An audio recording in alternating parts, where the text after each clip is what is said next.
하나님 말씀은요, 구약 성서 신명기 8장 1절부터 4절까지의 말씀입니다. 신명기 8장 1절부터 4절까지의 말씀 우리 한 절씩 교독하도록 하겠습니다. 내가 오늘 명하는 모든 명령을 너희는 지켜 행하라. 그리하면 너희가 살고 번성하고 여호와께서 너희의 조상들에게 맹세하신 땅에 들어가서 그것을 차지하리라.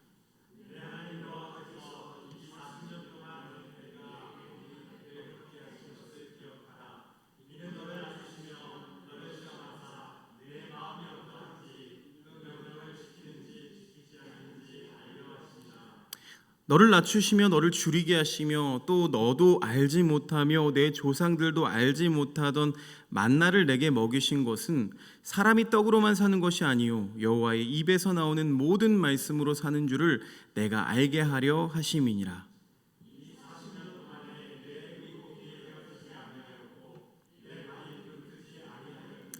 아멘. 오늘은 우리가 광야의 영성, 광야에 피어나는 영성이라는 제목으로 우리가 하나님의 말씀을 나누기를 원합니다. 우리가 계속해서 영성에 대해서 알아보고 있죠. 영성이 얼마나 우리에게 깊이 자리하고 있느냐, 얼마나 하나님과 친밀하게 우리가 살아가고 있느냐라는 것은 참으로 중요하다고 계속 말씀드렸습니다.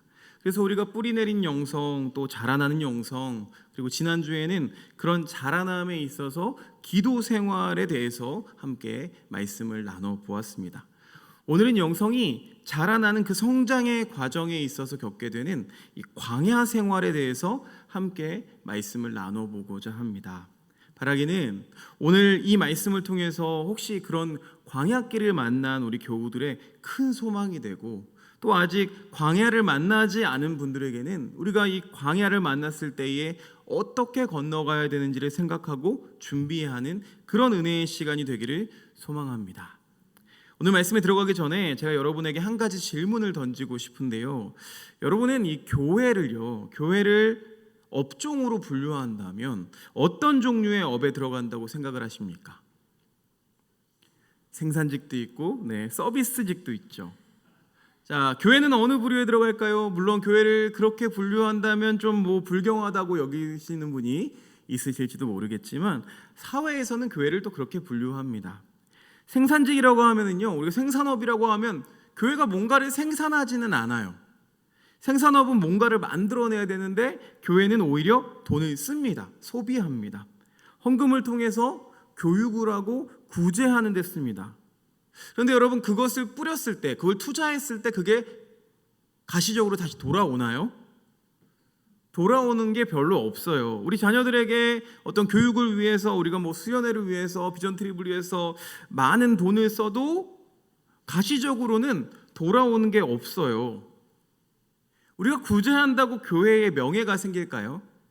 아니죠. 돌아오는 게 없어요. 그러니까 생산이 없기 때문에 생산업이라고 하기에는 맞지 않는 것 같습니다. 그러면 서비스업일까요? 아까 말씀하셨는데 많은 분들이 교회가 서비스업이라고 생각을 합니다. 그래서 교회는 섬기는 곳이 되어야 되고, 그리고 섬겨야 된다고 말하고 있습니다. 그런데 그 말에는요, 함정이 들어있죠. 교회가 섬겨야 된다라고 말할 때 속에 들어있는 나쁜 뉘앙스는 뭐냐 하면은요, 나는 섬김을 받고 싶다. 그러니까 당신들은 나를 섬겨라 라고 하는 나쁜 뉘앙스가 들어있기도 합니다.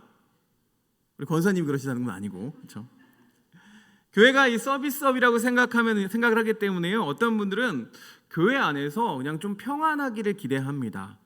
교회에 왔을 때에 참 계절에 맞는 어떤 온도가 유지됐으면 좋겠고, 또 앉는 의자라든가 이런 것들이 불편함이 없어야 하죠. 그래서 어떤 경우에는 이런 게 없어서 불편합니다. 우리 교회에는 참 이런 게 없어서 불편합니다라고 말하면서 그 불편거리들을 얘기하면서 서비스해달라는 이야기를 하기도 합니다. 왜요? 우리가 은연중에 교회를 서비스업이라고 생각하기 때문에 그런 것 같아요. 자, 이런 현상들 때문에 근래에 두드러진 두 가지 부작용이 있습니다. 하나는 뭐냐 하면 이 섬기는 일, 봉사하는 일을 회피하는 거죠. 내가 헌금은 할지언정 내 시간과 내 몸을 들여서 봉사하는 일은 못하겠다. 나 그건 하기 싫다. 그런 현상들이 많이 나타납니다. 과거에는요, 교회를 건축한다고 하면 남자 성도들은요, 밤에 와서 등짐을 지면서 섬기는 일을 했습니다.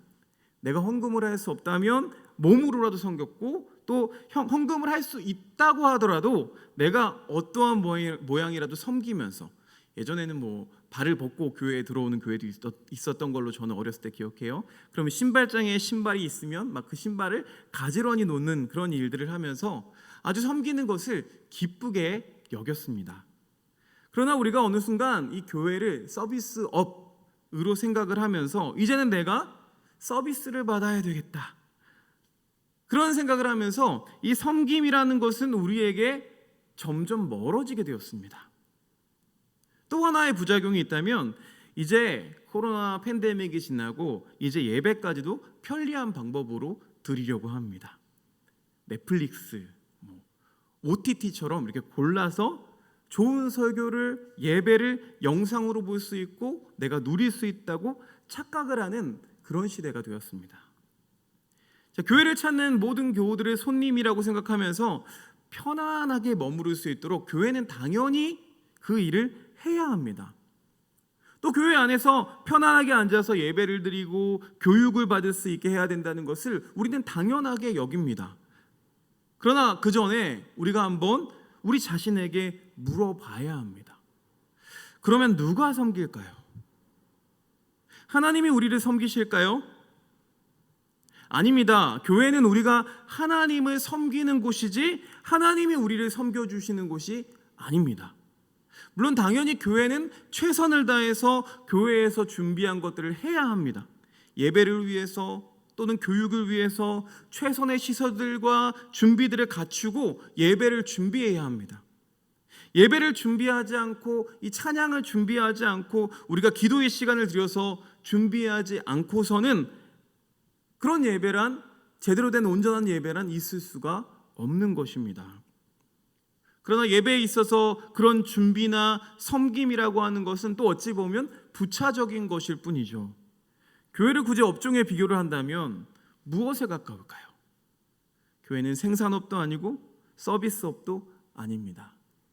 우리가 이것을 많이 오해하고 또 세상과 혼재해서 생각하기 때문에 항상 이 교회의 본질에 대해서 오해를 하고 또 다툼이 있고 또 흔들림과 요동들이 생겨나는 것입니다.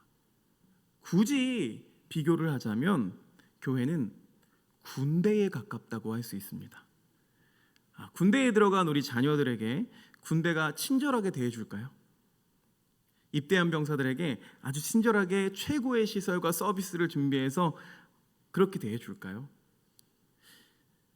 여기 앉으세요. 총을 쏠 때는 아주 가볍게 앉아서 땡기십시오. 아주 시끄러우면 길 제가 막아드릴게요. 그러면서 서비스를 해줄까요? 그렇지 않습니다. 다른 곳은 다 서비스를 해줄 수 있다고 쳐도 사격장은 절대로 그렇지 않아요.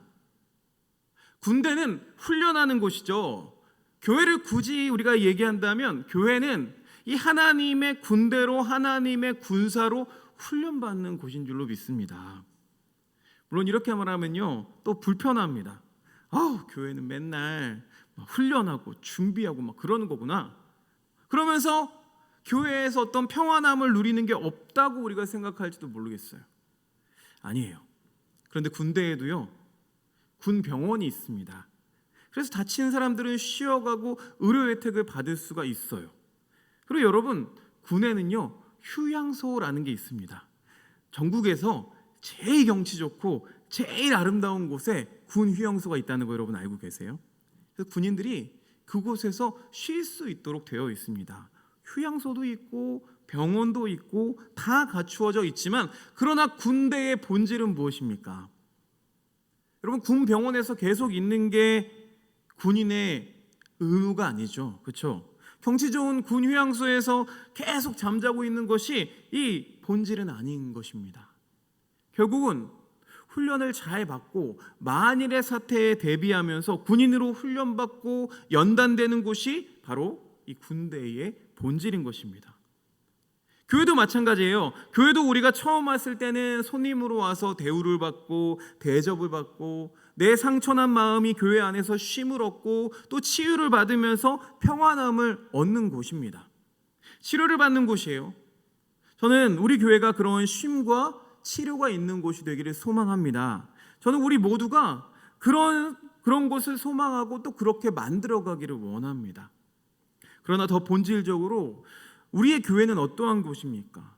그러한 쉼을 넘어서서 하나님의 군대로 악과 싸우면서 사탄의 계략과 싸우면서 이 하나님의 나라를 이 땅에 세우는 귀한 사역을 하는 곳인 줄로 믿습니다. 이런 하나님의 군대로 우리가 훈련받는 과정에 있어서 제일 큰 우리의 신앙의 훈련장이 어디냐? 바로 광야라는 곳입니다. 그래서 우리에겐 종종 이런 광야들이 다가옵니다. 민수기 20장 말씀에 보면은요, 광야가 어떤 곳인지에 대해서 이야기합니다. 이스라엘 백성들이 자기가 겪은 이 광야를 이렇게 묘사합니다. 함께 읽어볼까요? 20장 5절 시작. 너희가 어찌하여 우리를 애굽에서 나오게 하여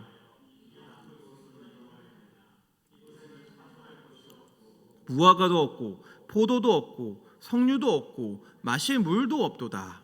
뭐라고 합니까? 너희들이 나를 하나님의 백성이라고 해서 여기까지 따라왔더니 이곳이 어떤 곳이냐? 나쁜 곳이라는 거예요. 이 광야로, 이 나쁜 곳으로 나를 이끌고 왔거나, 왜 나쁜 곳이라고 하냐면 여기에는 없다는 거예요. 파종할 것도 없고 무화과도 없고 포도도 없고 석류도 없고 이게 5번이나 나와요. 따라서 이곳에 왔더니 우리로 따지자면은 예수님 믿으라고 해서 나왔더니 내가 이 교회 다니기만 하면 복 받을 줄 알았더니 저절로 잘 되는 것은 하나도 없고 예배 드릴 것도 많고 막 술 담배도 하지 말라 그러고 죄 짓지도 말라 그러고 노는 것도 조심하라 그러고 이렇게 없는 게 안 되는 게 왜 이렇게 많냐 라고 하면서 없고를 우리가 얘기한다는 거예요. 우리가 종종 만나게 되는 이 광야라고 하는 것은 이렇게 뭔가 부족하고 또는 박탈당하고 모자라고 불편한 것들이에요. 우리가 생각했던 대로 일이 잘 풀리지가 않고 인생이 어렵고 어떨 때에는 이 건강이 박탈되어서 질병에 걸리는, 또 잘 지내다가 사고를 만나가지고 큰 어려움에 처하기도 하고, 또 사업이 무너지고 사람에게 쫓기고 심지어는 너무나 외로운 고통의 순간들을 우리가 겪기도 합니다. 성경을 보면은요, 이 수많은 광야들을 경험한 사람들이 등장하는데요, 성서에 기록되어 있는 하나님의 백성들의 공통점이 있다면 바로 이런 광야를 지나간 사람들, 통과한 사람들이 다 성서에 기록된 영광스러운 사람들이었다고 하는 것입니다. 모세를 한번 생각해 보세요. 모세는 왕자였어요. 그러나 이 사람이 하나님을 알게 되면서 자기가 이스라엘 사람이라는 이 정체성을 버리지 않고 무려 80년 동안이나 광야 길로 도망 다니게 되었어요. 또 야곱은 축복의 기도를 받고서는 그 뒤에 무슨 일을 당합니까? 집을 가출하죠. 그래서 수십 년간 결국은 돌아가지도 못하고 사랑하는 어머니의 임종도 보지 못하고 심지어 도망가서는 외삼촌에게 노동의 임금을 14년 동안이나 받지 못한 채로 착취당하는 생활을 20여 년 동안 하게 된 것을 우리가 알 수가 있습니다.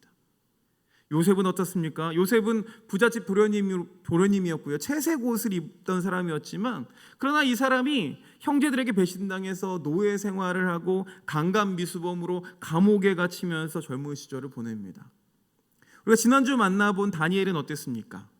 소년기에 부모님과 떨어져서 먼 곳으로 노예로 팔려가고 그곳에서 바벨론의 내시로서 일평생을 살아가게 됩니다. 이 모든 것들을 성서의 용어로 말하자면 다 광야예요. 광야. 성서의 사람들은 모두 다 광야를 만났습니다. 이 광야를 거치지 않고는 하나님의 군대, 하나님의 용사, 하나님의 사람이라고 불린 사람은 단 한 명도 없다는 거예요.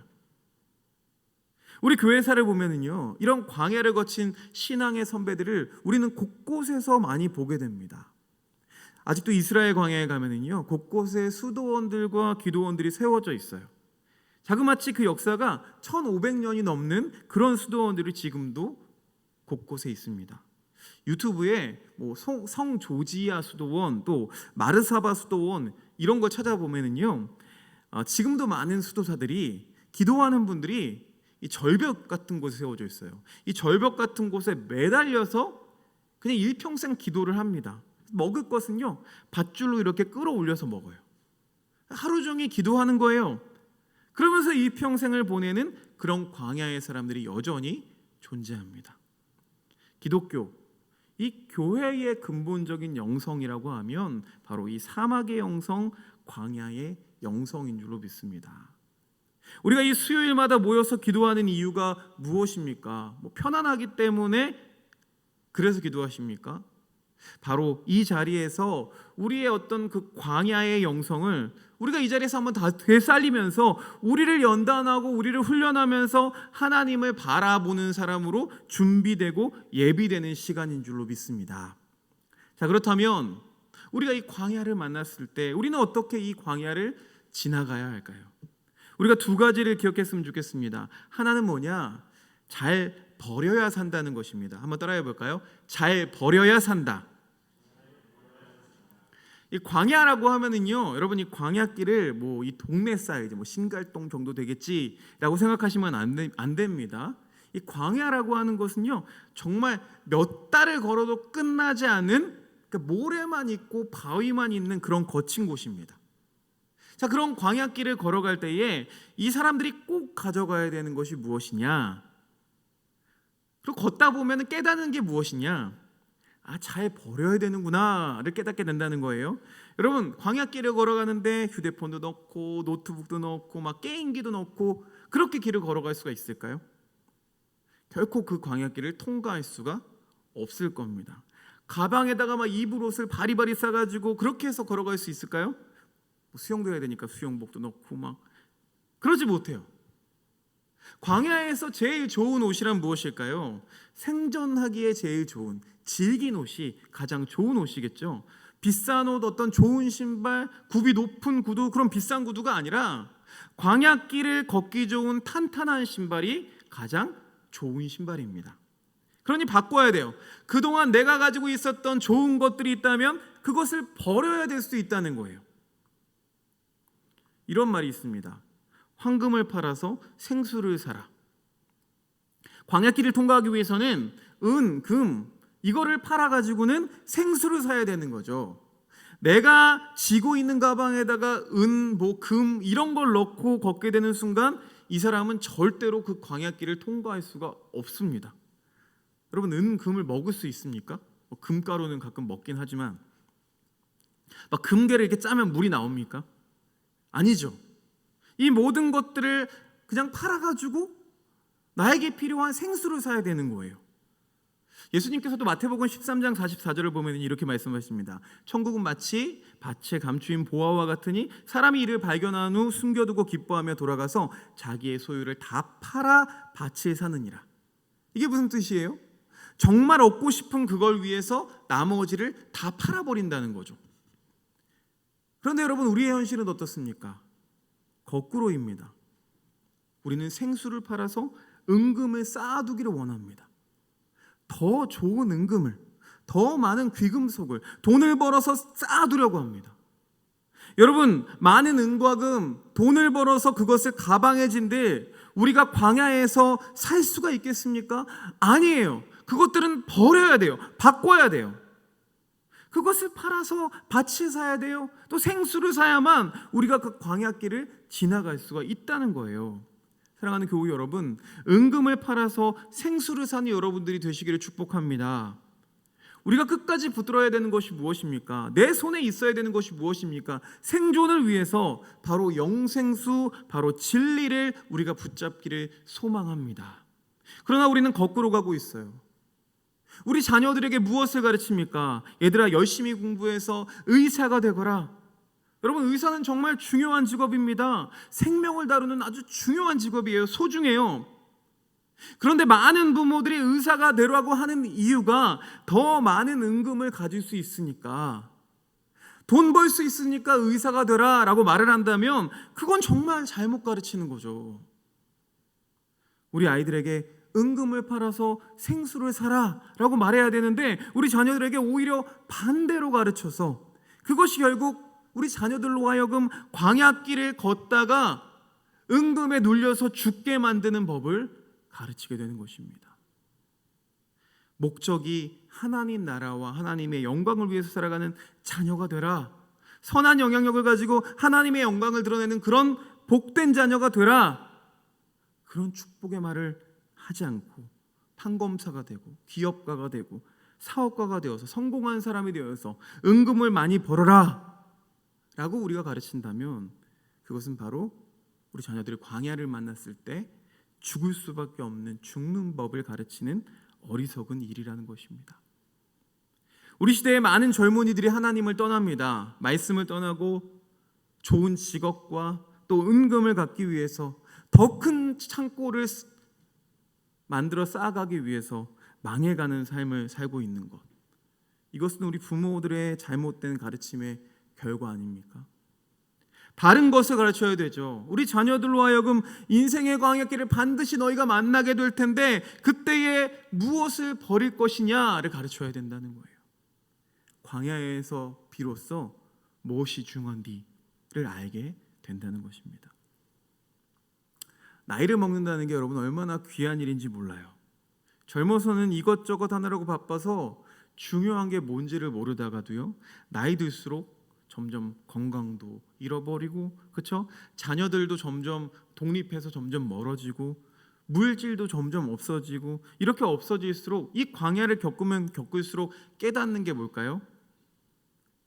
노인들의 지혜라는 게 바로 그거죠.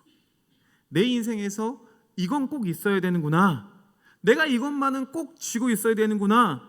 마지막 순간에 내가 후회 없이 내 삶을 살기 위해서 꼭 쥐고 있어야 되는 게 바로 이거구나 라는 것을 깨닫는 것이 바로 지혜라는 것입니다. 사랑하는 교우 여러분에게는 지혜가 있으십니까? 은금을 잘 쌓는 것이 지혜가 아니라고요. 그건 있으면 좋고 없어도 되는 거예요.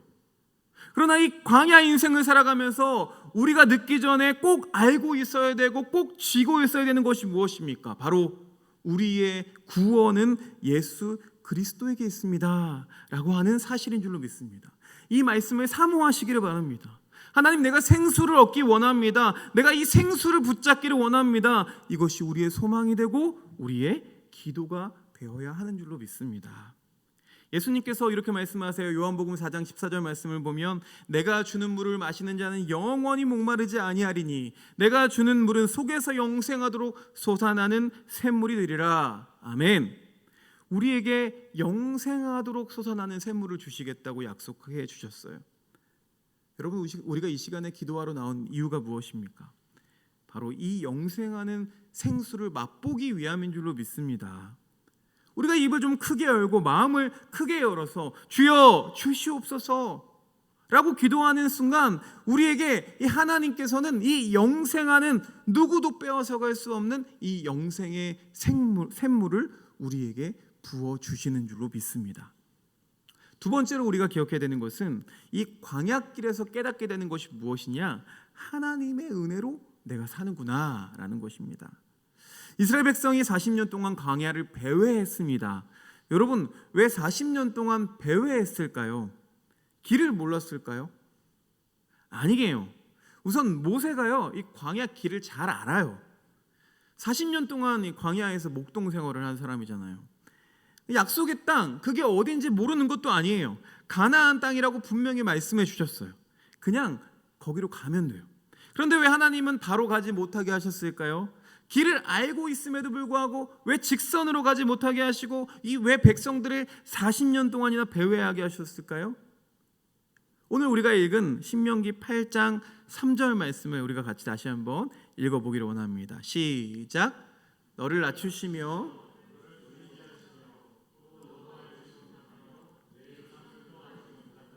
만나를 내게 먹이신 것은 사람이 떡으로만 사는 것이 아니요 여호와의 입에서 나오는 모든 말씀으로 사는 줄을 내가 알게 하려 하심이니라. 아멘. 왜 이스라엘 백성들을 광야에서 방황하게 하셨느냐? 결국 이거예요. 너희들이 먹고 살 것은 바로 이 떡이 아니다. 너희들이 꼭 가지고 있어야 되는 것이 무엇이냐? 바로 여호와의 입에서 나오는 말씀으로 사는 줄을 너희들이 알게 하려 한 것이다. 깨닫게 하려 한 것이다. 그대로 살게 하려는 것이다. 순종하게 하려는 것이다 라고 말씀하십니다. 하나님께서 우리에게 광야를 만나게 하신 것은 우리를 미워하기 때문이 아니에요. 너 한번 골탕 좀 먹어봐라, 이게 아니에요. 우리를 복수하시는 게 아니에요. 우리로 하여금 하나님을 볼 수 있도록 하시기 위함인 줄로 믿습니다. 왜냐하면 이 광야에는 은혜가 넘쳐 흐르기 때문이에요. 여러분, 교회는 군대입니다. 군대에선 훈련받아야 되죠. 근데 훈련은 어렵습니다. 부담스럽죠. 그런데 여러분, 더 잊지 말아야 될 것은 사실은 그런 부담스러운 훈련보다도 하나님이 베푸신 은혜와 소망이 훨씬 더 크고 위대하다는 것입니다. 여러분, 요나서를 보면은요, 요나가 뜨거운 광야 때문에 고통스러워하는 장면이 나오는데요, 니느웨에 가서 회개하라 외치고서는 니느웨 성이 보이는 언덕 위에 올라가서 니느웨 성이 어떻게 망하는지 한번 보자 하고 구경을 하는 아주 못된 마음이 요나에게 있었어요. 그런데 그때 옆에서 아주 큰 박농쿨이 하나 올라와서 이렇게 그늘을 만들어 줍니다. 여러분, 이스라엘에는 그늘이 많이 없습니다. 우리나라에는 뭐 길가에도 큰 나무들이 있지만 이스라엘은 큰 나무가 많지 않아요. 광야에 있는 나무를요, 관목이라고 부르는데 우리 무릎에서 허리 정도 오는 그런 크기입니다. 그러니까 뭐 박농쿨이라고 하면은요, 나무라기보다는 그냥 큰 풀 정도일 텐데 그늘이 별로 없는데 이 박농쿨이 올라와서 그 잎사귀가 그늘을 만들어 준 거예요. 그런데 그러다가 이 박농쿨이 죽어버렸어요. 그러니까 요나가 불평을 하죠. 하나님, 나를 죽여주십시오. 이 그늘이 없어지니까 못 견디겠다는 거예요.